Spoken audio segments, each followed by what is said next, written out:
And welcome back, Air Acolytes, to the best Last Airbender podcast that does not feature Dante Basco. I'm Jason Roygaston, and this is my friend, my ally, my brother, VHS Jason. Together, we are journeying into the land of Avatar: The Last Airbender. For me, it's my fourth time. For Jace, it's his first time. And we promise we're going to be gentle. But every well, I'm just gonna say it. This one is a bit. It's not great. I'm just gonna say that it's not a great episode. Um, and nobody talks about this one not being a good episode. And whenever you said, "Oh, this is the first episode I've seen in a long time that I didn't like," I thought, "What a strange thing to say." And then I watched the episode. I'm like, "Yeah, you know what? You got a point. It is the desert, chapter 11 of book 2." It's not dessert. Dessert has 2 S's because you always want more. Yeah. Somebody told me that one time, and I've never forgotten it. That's a great way to learn that word. Yeah. Yes, I agree. So we are butt deep into what is generally considered the most unenjoyable story arc that Avatar ever did, and that's the Where's Appa story arc. Yes. No, yeah, it's we'll just talk about that as we go on. Well, the episode starts off right where we left off. The gang are in the desert. The library just sank, and Appa's been kidnapped. And Aang is just being horrible to Toph. Horrible. It's your fault. I'm a baby. That's pretty much Aang for this entire episode. I'm a baby. Everything's unfair. He's like Caillou. I swear, Caillou got into this episode, painted a arrow on his forehead, and just like, "No, I want to go today." And I think that is at least where my issue lies with this episode. It's where all my issue lies with this episode. Is that Aang is just insufferable here. And I'm going to say, because I know some people are going to come out and say, well, he's got reason. I understand he's got reason. I do. And I have sympathy for his reason. But his reactions are not very well written. And I'm going to point to our other podcast show, which you should be watching, by the way. It's called Jalapeno, a Gargoyles podcast. We have a character who basically is going through the same crisis there. You have 2 characters who have been removed from their place in the world. Aang has been taken from 100 years and plopped into a future that he's very unfamiliar with. Goliath has been dropped 1,000 years in the future. Both of them have one tether to their past life. For Goliath, it's the castle. For Aang, it's Appa. That is the one thing they have left from their old life. Both of them have this taken away from them. And they react in 2 very different ways. Goliath is angry, but he's not insufferable. He's just angry, but he can be talked to. He can be talked down. Aang cannot be talked down here. And it's not only, in my opinion, bad writing, it betrays his character. And that's the big problem I have with it too. I feel like it goes against the growth of the character. It shows him, regressing back to, a side of him that I've never seen. And we've never really seen this side of Aang sustained for so long. And his unwillingness to listen to anyone around him, it just doesn't ring true for me as Aang. Because every other iteration of Aang I know is somebody that is reasonable, is logical, is calm. He looks at the bright side of things in life. And here it's just taken away. But it's not even really, it's the whole episode. And I get the feeling it ain't over at the end of this episode. So, yeah. No, you're not wrong. You're not wrong. There is a, as I said, not my favorite story arc in Avatar's run. I think the whole Where's Appa storyline should have been never happened. Because honestly, I don't even think that it contributes anything to the plot either. It just happens and then it's over. And then you're just like, why? Yeah. Now, there is something interesting. I don't want to focus on the negative. I don't want to become the Star Wars community here. Let's talk about some positive things. There is a very fascinating story with Zuko and Iroh I love that picture. I'd pick out the best screen caps. They're riding along. I'm just gonna cover their entire story right here because it's peppered in through there. They're riding along. They run into some Fire Nation soldiers. They have to escape, and Iroh gets it in his head. Hey, I have to go find some people who are on our side who won't attack us. So they go into this town, and who happens to be there? But these two jerks, the ones who are after Toph. And while they are after Toph, they see the faces of Zuko and Iroh on a wanted poster, and they're like, hey, you know what? While we're bounty hunting, let's get these two because they're right over there. Iroh goes into a pub, I guess, and finds a man to play Pai Sho with, which Zuko is just so annoyed by this. But you can just see that look in his face that Iroh is doing more than what we think he's doing. Oh, yeah. And it turns out that Iroh's got himself a secret little club that he's a member of called the White Lotus. And if you remember earlier, a few, I think like half a season ago, back in the first season, he lost his White Lotus. And it was like a big deal. So I'm wondering, what was he doing back then? Because he was doing something that was under Zuko's nose. Look, I had it in my pocket the whole time. But anyway, Zuko and Iroh escape the bounty hunters, rather masterfully, I might add, and they're on their way to the city of Ba Sing Se, the Earth Kingdom capital, where they can just kind of disappear into the crowd. I loved Uncle Iroh's. He's just line in it where he turns around and says, "Oh, even I couldn't bust the gates of that town." Oh yeah, because that's the city that he.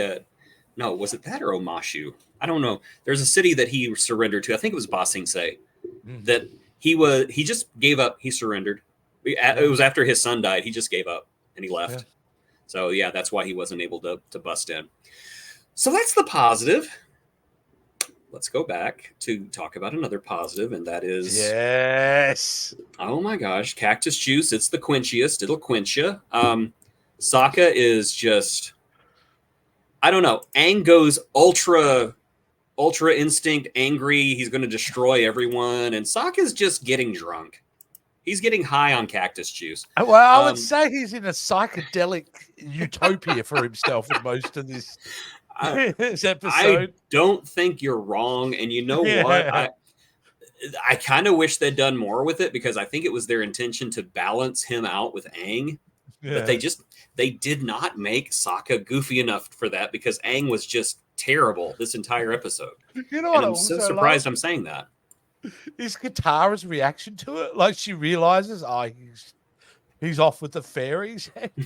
Just her patience and her annoyance at him is just hilarious, because he's the one who's always him and Momo. He's not alone. Momo's also in the light fantastic here for most. Momo has been quenched as well. Yes. Yes. I think it was delightful, and I thought it was quite bold for them to kind of do something around this and make it comedic, because they are kind of dealing with psychedelics. And it's just, I'm shocked that they thought that they could get away with this in the kids' show. Well, they did get away with it. They did it. Well, they did. Yeah, they did get away with it. But I'm shocked that they did, though. Like, no one said, hey, man, I don't think we should have a story where you're glorifying psychedelics in this episode. But I don't think Sokka ever said once, "Oh, I'm so glad I did this." He was pretty. No, but it's pretty hilarious. Every scene we see him in, there's funny things happening with him, which is a positive, isn't it? So, but either way, I'm glad they did it. So it delighted me in a weak episode. Well, speaking of weak, let's go back to the weakness. They find a sand skiff under the sand. That's cool. And then, I got him at that. That's pretty neat. And they find a rock, because Toph needs to see. And there's like a giant wasp nest in the rock. And, Momo gets taken by a wasp. And Aang straight up kills the wasp. Yes, this is the problem I'm having too. Again, Mr. I don't eat meat because killing is wrong, straight up murders a retreating animal. I don't know what they were thinking. I don't either, because he had Momo. Don't Momo take this kid's pet. Do not take this kid's pet. He will straight up murder you. And the fact that he had Momo, he easily could have gone back. That thing was so far ahead, it wasn't funny. And yes, he made the choice.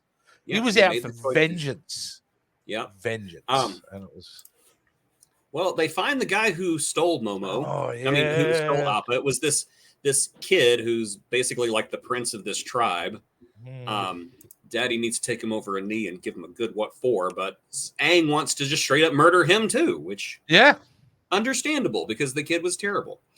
I did like this. I like that Katara was more Aang-like in this episode than Aang was. Because I love and hate this moment for a couple of different reasons.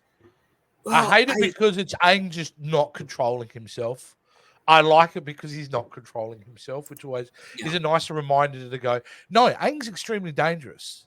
Yeah, and that's why I like that moment, because Katara was risking her life to calm Aang down. Yeah. And it could either she was risking her life or she knew that Aang wasn't going to hurt her. Yeah. I don't know. But you took the right bet, Yeah, so Aang calms down and credits. That's the end of the episode. Yeah. It ends with him kind of coming out and having tears in his eyes. So, it doesn't actually get me excited for the next episode. I'll be honest with you. It ends on a thing as, now we're going to either deal with him still being angry or he's going to be sad. And now all I'm thinking is, how many episodes do we have before he gets Appa back? Because I feel like the plot is now going to stop dead until we get Appa back. You're kind of right. You're kind of not. There are some good episodes in this area because they do get to Ba Sing Se, and Ba Sing Se is a really, really neat place. Yeah. And we do pretty much get an entire episode about Appa by himself, so we see what happened to him. So that's part of the arc as well. But yeah, again, still not my favorite. Not my favorite story arc in Avatar history ever. So. However, I will say the love that I have for this show and the fact that I rate it so highly is the fact that I've now got really high expectations. So an episode like this is not meeting those high expectations because they've been delivering gold. It still doesn't take away from the fact that even though I don't agree with the choices they make with the writing, it's still, even this episode, well and above most things animated. Yeah. I agree, and it is the high expectations because, come on, we watch Gargoyles, we watch He-Man, and we're just like, well, there's going to be a stinker every once in a while. Here, we don't expect them, so whenever the stinkers show up, you're just like, wow, that hurts. Yeah, that hurts. We got a bad episode. But maybe next time will be better. I didn't look up the episode that's coming up next, but I'm sure it'll be. Neither did I. It'll be something. It'll be something. It'll be Where in the world is Appa? Word title. Where in the world is Appa San Diego? So be sure to join us for that episode coming up next, whatever episode that will be. Please like, share, and subscribe, and consider becoming a Patreon by looking at the link in the video description below. You can also become a channel member and help support us making this fun, nerdy content. And for myself and for my friend VHS Jace, thank you for watching, and we will see you next time, Air Acolytes, here on Breaking Wind, a Last Airbender podcast. All right. I hope we find out Appa's just having the time of his life. That's the episode I want. He's just kind of just being treated like a god or something like that. But I have a feeling they're not. If I have to watch an episode where they're hurting Appa, I'm not going to be happy, Jace. I'm not. Appa drinks cactus juice, goes to Vegas. It's the Hangover 4. The Hangover.